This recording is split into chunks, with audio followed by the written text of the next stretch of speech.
Good afternoon, parents, family, Dr. Pugh, Dr. Leonard, our distinguished guests, South Pointe faculty, and future graduates of South Pointe High School. Before I begin, I want to take a second to thank all of the Stallion families and teachers. Your guidance and encouragement have been critical in bringing us to this point today. In a few short moments, the class of 2015 will begin to cross the stage to receive our long-anticipated diplomas. Graduates, can you believe that within the next hour, our main objective for the past 17 or 18 years will be realized?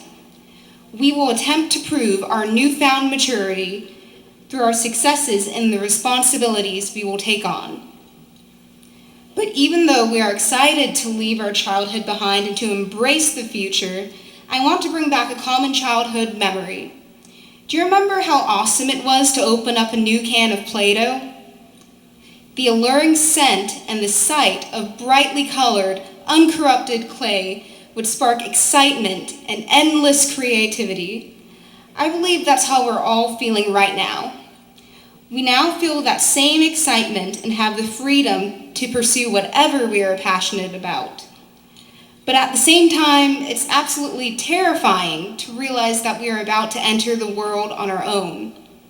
I mean, it's not like our parents will be there to balance our checking accounts, wash and fold our laundry, and wake us up in the mornings. Teenagers mess up all the time, and adults do too. We run the risk of being affected by all the uncertainties of life. After all, the future is not going to be perfect. Play-Doh that was once so vibrant could, over time, fade in color, crumble, accumulate strange hairs, and become a permanent part of the living room carpet. But let us not cower in fear when we encounter these challenges. We should tackle them head on. In South Pointe 101, we heard that life is only 1% what happens to us and 99% how we react to what happens to us. We are ultimately the makers of our own destinies. We decide if we will be passively tossed around by the circumstances we are in and the mistakes we've made, or if we will actively scope out and direct the course of our futures. In fact, before I started high school, my grandmother told me that when the mind is made up, half the work is done. The other half of the work would be, quite simply, to put our plans into action. So we're going to have to stay up until 5 a.m. some mornings, outlining that chapter on the Calvin cycle if we want that engineering degree. We're going to have to take that second job at Outback Steakhouse to save up for the down payment on our first home. Let's celebrate hard work and wear the dark circles under our eyes, which we will probably acquire, like badges of honor. However, I would be wrong if I talked about the future as if it were filled only with challenges. Like Justin mentioned earlier, what would be a graduation address without the cliche, but true, the future is bright speech? Many of us will beat the odds and enter the professions we've always dreamed we'd be in, even if we choose to pursue careers that some may think are not as prestigious as others.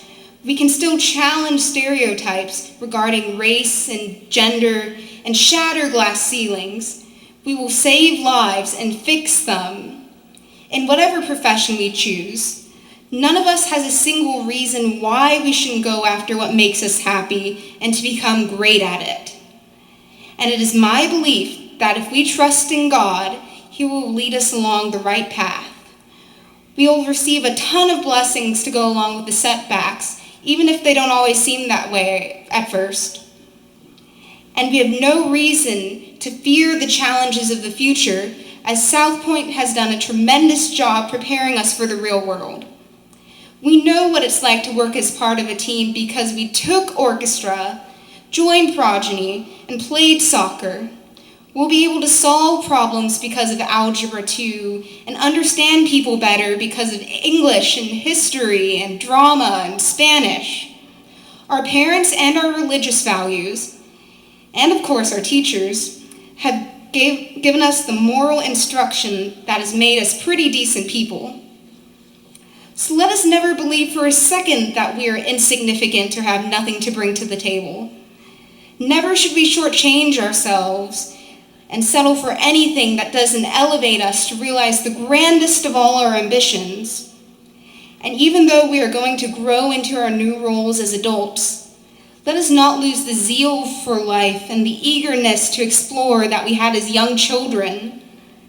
Like Miss Frizzle from Magic School Bus always said, take chances, make mistakes, and get messy.